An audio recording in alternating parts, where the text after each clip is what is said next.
Commentaries on the Gallic War by Julius Caesar, translated by Thomas Rice Holmes. Book 3, chapters 1 through 16. Galba's campaign in the Valais, campaigns against the maritime tribes, and the Aquitani. When Caesar was starting for Italy, he sent Servius Galba, with the 12th legion, and a detachment of cavalry to the country belonging to the Nantuates, Veragri, and Siduni, which extends from the frontier of the Allobroges, the Lake of Geneva, and the Rhone to the crest of the Alps, being anxious to open up the route over the Alps, by which traders usually travelled at great risk and with the obligation of paying heavy tolls.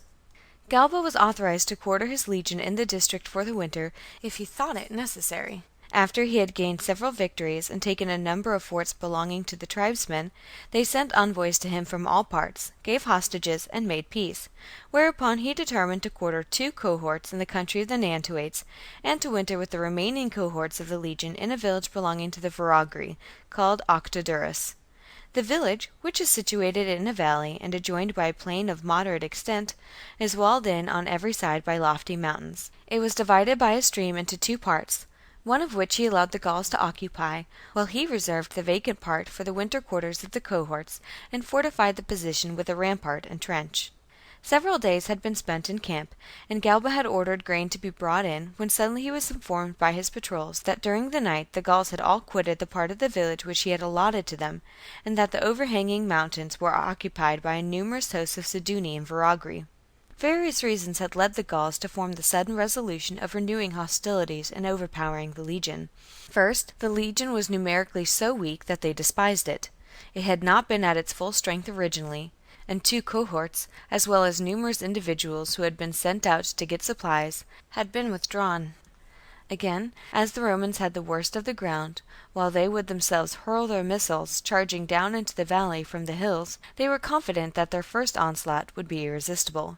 Besides, they resented their children being taken from them as hostages, and they were convinced that the Romans were trying to occupy the commanding points of the Alps, and to annex the district to the neighbouring province, not merely in order to open up communication, but to secure a permanent possession. The work of entrenching the camp was not yet quite completed, and corn and other supplies had not been provided in sufficient quantity, for Galba had concluded that, as the enemy had submitted, and he had received their hostages, there was no reason to fear hostilities. Accordingly, on receiving the news, he promptly called a council of war and invited opinions. Great peril had befallen suddenly and unexpectedly. Already, indeed, almost all the heights were seen to be swarming with armed men. The roads were blocked, and therefore it was impossible for relief to arrive or for supplies to be brought up, and safety was deemed all but hopeless.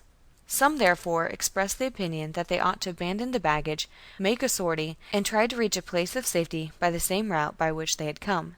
The majority, however, decided to reserve this plan to the last, and meanwhile to defend the camp and await developments. After a short interval, which barely gave time for making the dispositions and carrying out the arrangement which had been resolved upon, the enemy rushed down at a given signal from every side, and hurled stones and javelins onto the rampart. At first, while our men were still fresh, they resisted stoutly, not a missile which they threw from their commanding position missing its mark, and when any part of the camp that was inadequately manned appeared to be hard pressed, men hurried to the rescue. But what told against them was that when the enemy were exhausted by prolonged fighting, they went out of action and fresh men took their places, while our men, owing to their slender numbers, could not follow their example. And not only was it impossible for a man to go out of action when he was tired, but even if wounded he could not leave his post and recover himself. For more than 6 hours the fighting had been incessant.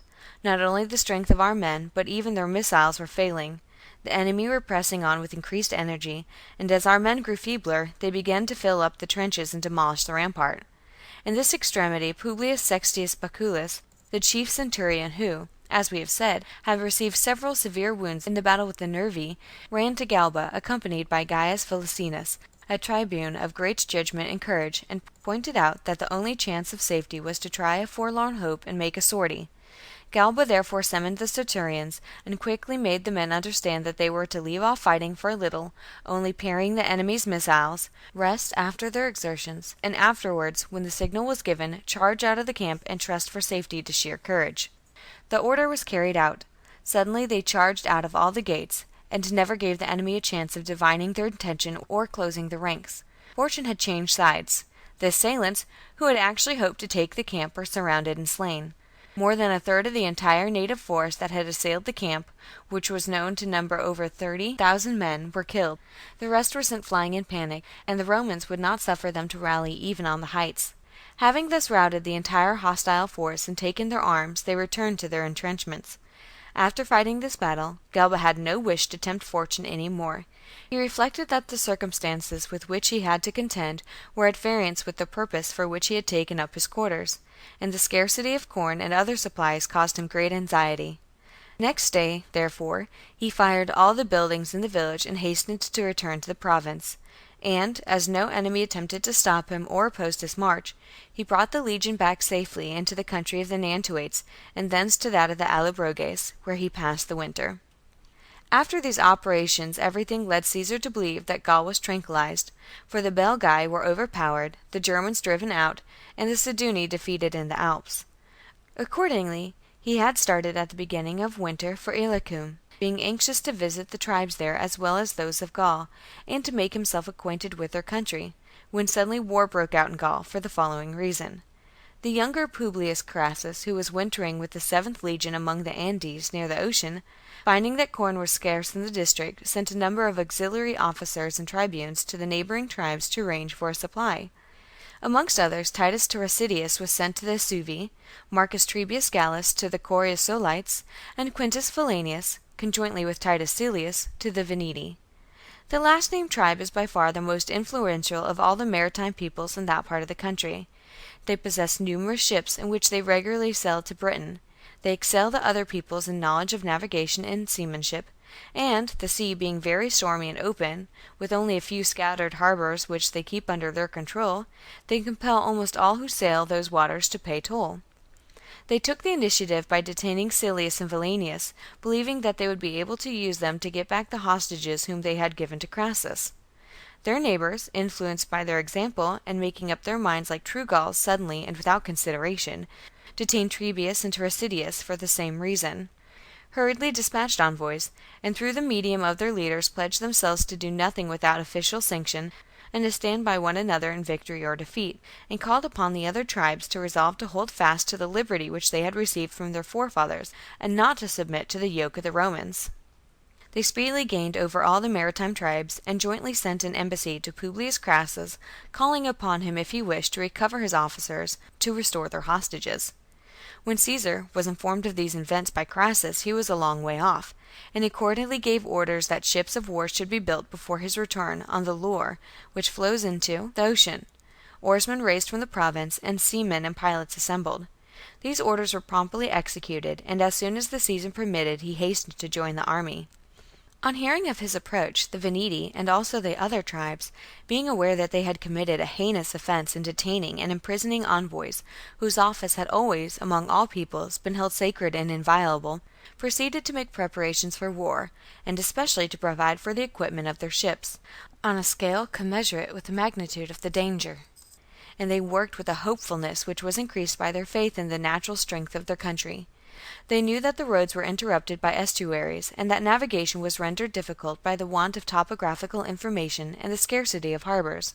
They were confident that our armies would not be able to remain long in their country, for want of grain, and even if all their calculations were upset, they had command of the sea, while the Romans were ill supplied with ships and had no knowledge of the theatre of the approaching war, the shoals, harbours, and islands. Finally, they saw that navigation in a landlocked sea and in the open, boundless ocean were very different things. After forming their plans, they fortified their strongholds, stored them with grain from the country districts, and assembled as many ships as possible in Venetia, where it was known that Caesar would open the campaign. They secured the alliance of the Osimi, Lexovi, Nimnetes, Ambiliatae, Morini, Diablintes, and Menapii, and sent for reinforcements to Britain, which faces that part of Gaul. The difficulties above mentioned which beset the campaign were serious, but nevertheless Caesar had many urgent motives for undertaking it. The violation of international law in detaining Roman knights, the fact that the tribes after submission had renewed hostilities, and revolted although they had given hostages, the wide extension of the conspiracy, and, above all, the danger that, if this district were left unpunished, the other peoples would fancy that they might offend in the same way. Knowing therefore that the Gauls were almost all politically restless, and that their warlike passions were easily and swiftly roused, and moreover that all men are naturally fond of freedom and hate to be in subjection, he thought it best, before more tribes had time to join the movement, to break up his army and distribute it over a wider area. Accordingly, he sent Titus Labienus with a body of cavalry into the country of the Treveri, near the Rhine, with orders to visit Remi and the other Belgic peoples and keep them obedient, and in case the Germans, whose assistance was said to have been solicited by the Belgae, attempted to force a passage in boats across the river, to stop them. Publius Crassus was directed to march with 12 legionary cohorts and a strong body of cavalry for Aquitania, in order to prevent the dispatch of reinforcements to Gaul from the peoples of that country and the junction of two powerful races. Quintus Titurius Sabinus, one of the generals, was sent with 3 legions into the country of the Venelli, Coriosolites, and Lexovi, to keep that section of the rebels isolated. The younger Decimus Brutus was placed in command of the fleet and of the Gallic ships which Caesar had ordered to assemble from the ports of the Pictones and Centoni and from the other settled districts, with orders to sail, as soon as possible, for the country of the Veneti. Caesar marched thither in person with the land forces. The strongholds were generally so situated on the ends of spits or headlands that it was impossible to approach them on foot when the tide came rushing in from the open sea, which regularly happens every 12 hours, or to sail up to them, because at the ebb the ships would have been injured in the shallow water. Both of these causes interfered with the siege of the strongholds. The besiegers kept out the sea by building dikes, and by this means got on a level with the walls of the town. But when the besieged, overmatched by the magnitude of the works, began to lose confidence, they brought up a large number of ships, of which they had an unlimited supply, removed all their property, and withdrew to the nearest strongholds, where they again defended themselves by the same advantages of position. These tactics they found it easy to keep up during a great part of the summer, because our ships were detained by stormy weather, and navigation was very difficult in a vast open sea, where the tides were strong and harbours few and far between. Indeed, practically non-existent. Their own ships were built and fitted out in the following way. They were a good deal more flat-bottomed than ours, to adapt them to the conditions of shallow water and ebbing tides. Bows and sterns alike were very lofty, being thus enabled to resist heavy seas and severe gales. The hulls were built throughout of oak, in order to stand any amount of violence and rough usage. The cross timbers, consisting of beams a foot thick, were riveted with iron bolts as thick as a man's thumb. The anchors were secured with iron chains instead of ropes. Hides or leathers dressed fine were used instead of sails, either because flax was scarce and the natives did not know how to manufacture it, or, more probably, because they thought it difficult to make head against the violent storms and squalls of the ocean, and to manage vessels of such burthen with ordinary sails. When these ships encountered our fleet, the latter had the advantage only in speed and in being propelled by oars. In other respects the former, from their more suitable construction, were better adapted to the conditions of the coast and the force of the storms. They were so solidly built that our ships could not injure them by ramming. Owing to their height, it was not easy to throw javelins onto them, and for the same reason it was difficult to seize them with grappling irons. Moreover, when it began to blow hard and they were running before the wind, they could weather the storm more easily, they could lie up more safely in shallow water, and when they were left aground by the ebb, they had nothing to fear from a stony bottom and sharp rocks, whereas our ships were in great danger from all of these contingencies. After taking several strongholds, Caesar saw that all his labour was being expended in vain, and that, by merely capturing their forts, he could neither prevent the enemy from escaping nor cripple them. He decided, therefore, that it would be best to wait for his fleet. As soon as it arrived and was sighted by the enemy, their ships, numbering about 220 ready for sea and fully equipped, stood out of harbour and ranged opposite ours. Brutus, who commanded the fleet, and the tribunes and centurions, each of whom had been entrusted with a single ship, did not quite know what to do, or what tactics to adopt. They had ascertained that it was impossible to injure the enemy's ships by ramming. The turrets were run up, but even then they were overtopped by the foreigners' lofty sterns, so that, from the lower position, it was impossible to throw javelins with effect, while the missiles thrown by the Gauls fell with increased momentum. Our men, however, had a very effective contrivance ready, namely hooks, sharpened at the end and fixed to long poles shaped somewhat like grappling hooks. By means of these the halyards were seized and pulled taut, the galley rowed hard, and the ropes snapped. When they were cut, the yards of course fell down, and as the efficiency of the Gallic ships depended altogether upon their sails and rigging, when they were gone the ships were no longer of any use. Thenceforward the struggle turned upon sheer courage, in which our soldiers easily had the advantage, especially as the fighting went on under the eyes of Caesar and the whole army, so that no act of courage at all remarkable could escape notice. For all the cliffs and high ground which commanded a near view over the sea were occupied by the army. When, as we have said, the yards tumbled down, the Roman ships 2 or 3 at a time closed round one of the enemies, and the legionaries clambered aboard with the utmost vigour. Several ships had been captured, when the natives, seeing what was happening and realizing that there was no help for it, hastened to save themselves by flight. And now, just as the ships had been put before the wind, there was suddenly a dead calm, and they could not stir. This was just what was wanted to make the victory complete. Our men gave chase and captured the ships one after another, with the result that, after a battle lasting from about the 4th hour till sunset, only a very few of the whole armada managed, when the night stopped the pursuit, to make the land. This battle brought the war with the Veneti and all the coast tribes to an end, for all the fighting men, and indeed all the seniors of any standing or whose counsels had any weight, had taken part in it. They had brought every one of their ships into action, and now that they were lost, the survivors had no place to escape to and no means of defending their strongholds. They surrendered, therefore, to Caesar unreservedly. He determined to inflict upon them a signal punishment, in order to make the natives respect the rights of ambassadors more carefully in the future. Accordingly, he put to death the entire council, and sold the rest of the population into slavery. End of chapters 1 through 16. Translated by Thomas Rice Holmes. Book 3, chapters 17 through 29. While these events were passing in the country of the Veneti, Quintus Titurius Sabinus made his way with the troops assigned to him by Caesar into the country of the Venelli.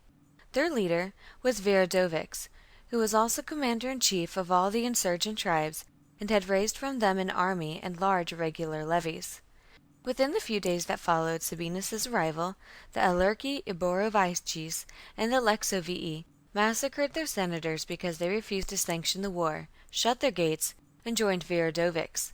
And a host of desperadoes and brigands had also assembled from all parts of Gaul, to whom the hope of plunder and love of fighting were more attractive than farming and regular work.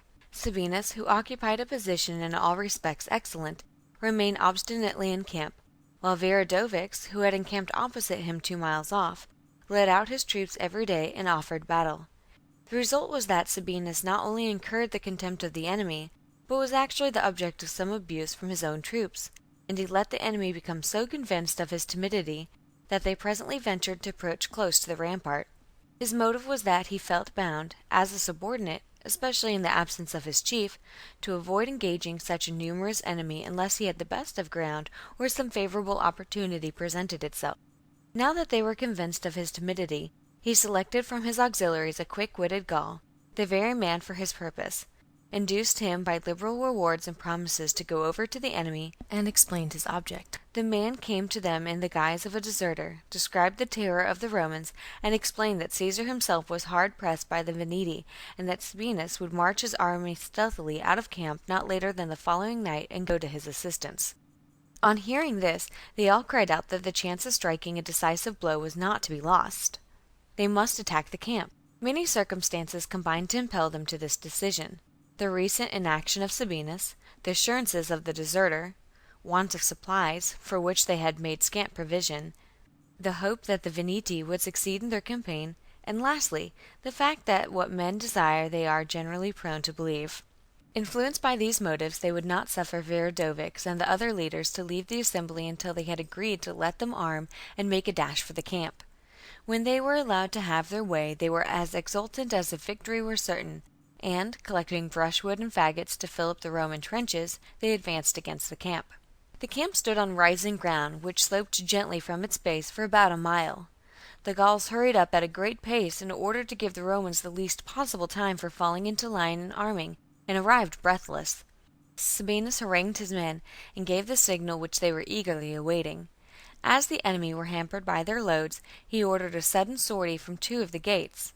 Thanks to the favorable position, the courage of the legionaries, and the experience which they had gained in previous combats, and their own want of skill and exhaustion, the enemy instantly turned tail without standing a single charge from our men. They were in no condition to escape, and our troops, who were fresh for our pursuit, killed a great number of them. The rest were hunted down by the cavalry, who allowed few to get away. Thus Sabinus heard of the sea fight and Caesar of Sabinus's victory at the same time, and all the tribes immediately submitted to Titurius. For, while the Gallic temperament is impetuous and warlike, their character is irresolute and has little power of bearing up against a disaster. About the same time Crassus arrived in Aquitania, which, as the narrative has shown, may be regarded in Aryan population as 1/3 of Gaul. Knowing that he had to fight in a country where, a few years before, a Roman general, Lucius Valerius Praeconinus, had been killed and his army defeated, and from which a proconsul, Lucius Manlius, had retreated in disorder with the loss of his baggage, he saw that he would have to exercise no ordinary care. Accordingly, he provided for a supply of grain, raised auxiliaries and cavalry, and also called out individually a large number of excellent soldiers from Tolosa, Carcasso, and Narbo, states in the province adjacent to Aquitania, and marched his army into the country of the Sociates. On becoming aware of his approach, raised a large force, including cavalry, being very strong in that arm, and attacked our column on its march. The battle began with a combat of horse. Their cavalry were repulsed, and ours were pursuing them, when suddenly they unmasked their infantry, which they had stationed in ambush in a valley. The latter fell upon our disordered troops and renewed the action. The fighting was prolonged and fierce, for the Sociates relied upon their past victories, and felt that the fate of all Aquitania depended upon their courage, while our men were eager that the world should see what they could achieve under their youthful leader, without the chief and the other legions. At length the enemy, having suffered heavy loss, turned and fled. Many of them were slain, and Crassus, advancing to the chief town of the Sociates, at once proceeded to lay siege to it. As the garrison offered a stout resistance, he brought up sheds and towers. The garrison first attempted a sortie, then drove galleries in the direction of the terrace and sheds. The Aquitanians are very skilled in operations of this kind, as mining work exists in many parts of their country. But finding that, owing to the vigilance of our troops, they could effect nothing by these devices, they sent envoys to Crassus, asking him to accept their surrender. The request was granted, and, in obedience to his command, they laid down their arms. But all was not over.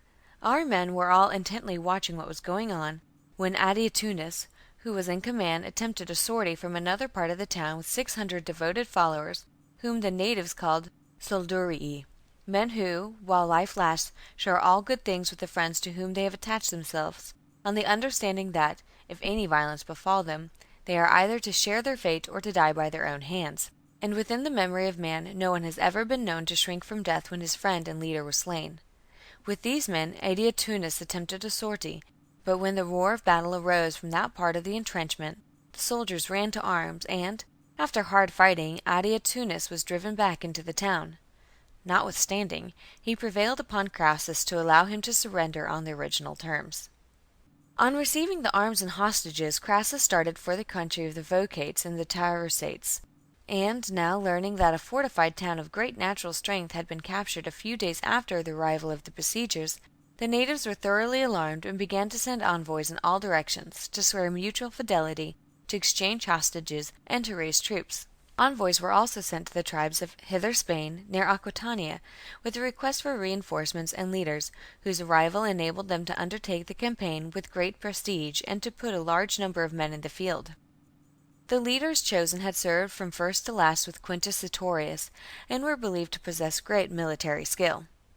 Adopting Roman methods, they proceeded to select positions, to entrench their camp, and to cut off our convoys. Crassus, reflecting that his own force was too small to be readily divided, that the enemy, while scouring the country and blocking the roads, were able to leave a sufficient force to protect their camp, which made it difficult to bring up corn and other supplies, and that their numbers were daily increasing, thought it best to fight a decisive battle without delay. He referred the question to a council of war, and, finding that everyone agreed with him, determined to fight on the morrow. At daybreak he moved out the whole force, formed them into 2 lines with auxiliaries in the center, and awaited the development of the enemy's plans.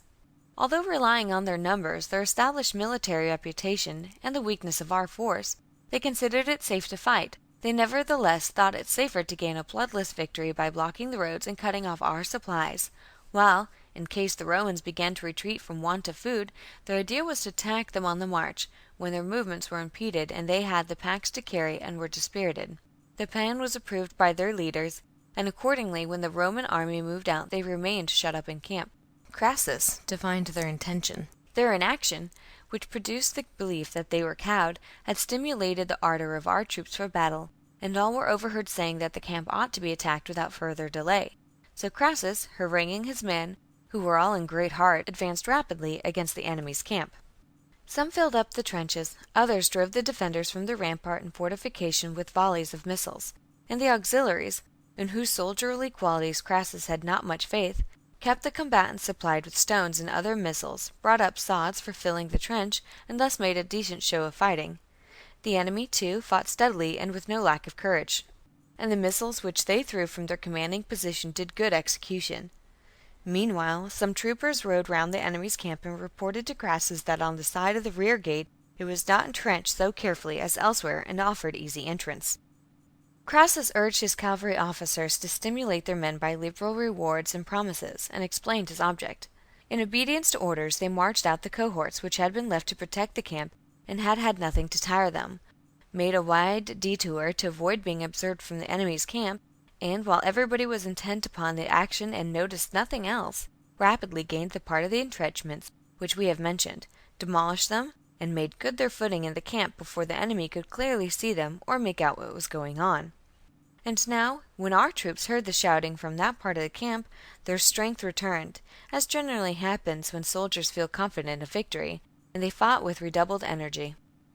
Finding themselves surrounded, the enemy in utter despair hastened to throw themselves over the entrenchments and ran for their lives. The cavalry hunted them over the broad, open plains. Out of 50,000 who were known to have come from Aquitania and the land of Cantabari, barely a fourth escaped them, and late at night they returned to camp. On hearing the result of the battle, the bulk of the population of Aquitania, including the Tarbelli, Begiriones, Petitiani, Vocates, Taurosates, Elusates, Gates, Asci, Garumni, Sibusates, and Cocosates, submitted to Crassus and voluntarily sent hostages. A few distant tribes trusted to the lateness of the season, as winter was coming on, and neglected to follow their example. About the same time Caesar led his army against the Morini and the Menapii, in the belief that the campaign could soon be finished. The summer was nearly over, but while all the rest of Gaul was tranquilized, they remained in arms, and had never sent envoys to him to sue for peace. Their tactics were quite different from those of the other Gauls. Being aware that the strongest tribes which had fought in the open field had been completely defeated, they took refuge, with all their belongings, in their continuous forests and marshes. On reaching the outskirts of the forest, Caesar proceeded to entrench his camp. No enemy had so far appeared, and the men were working in scattered groups, when suddenly the enemy rushed out from the forest from all sides and attacked them. The men quickly seized their weapons and drove them back into the forest with considerable loss, but pursuing them too far, over very difficult ground, lost a few of their own number. Caesar now proceeded to clear the forest, and continued doing so day after day. To prevent the soldiers from being attacked in flank, while they were unarmed and off their guard, he regularly laid the timber as it was felled in the direction of the enemy, and piled it as a barricade on both flanks. A large space was cleared with incredible speed in a few days, by which time the enemy's cattle and the rear portion of their baggage were in our hands, while they were making for the denser parts of the forest. But such stormy weather followed that the work had to be discontinued, and, owing to continuous rains, it was impossible to keep the soldiers longer under tents. Accordingly, after ravaging all the enemy's fields and burning their hamlets and homesteads, Caesar withdrew his troops and quartered them for the winter in the territories of the Elarchi, the Lexovi, and the other tribes which had recently been in arms. End of Book 3, Chapters 17 through 29.